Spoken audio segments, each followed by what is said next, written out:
is De Dia y de Noche, which is a Mexican sci-fi, also something very intriguing, and also a postscript on the rebuilding efforts in Katrina with Land of Opportunity.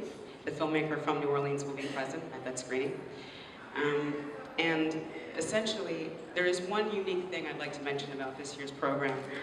And programming international features, it is difficult for the filmmakers to come to their screenings to talk about their films. So I still wanted to provide the audience with an opportunity to discuss the films and have someone contextualize them with expertise and background in the subject. So some of the films this year will have invited Q&A guests with expertise in the subject. Chief among them, I'd like to talk about for a second, is El Bulli.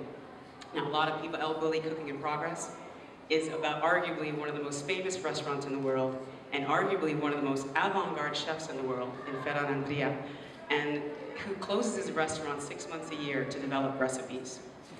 Who does that? But he does, and he's wildly successful at it.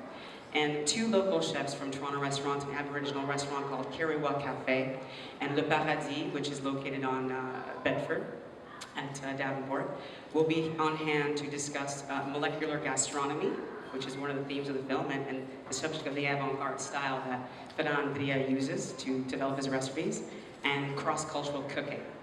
So, I mean, films are about an experience. They're about, you know, the audience's connection with the work, and not just in spectatorship, but in participation, and through discussing the film. So hopefully, you know, by providing some Q&As for some of the films, this will allow them an opportunity to continue to talk about the films. So check the local listings, as well as our website, www.reelworld.ca, for the Q&As and those that are invited. And thank you very much. That's all I've got. And up next is Christine, Elizabeth.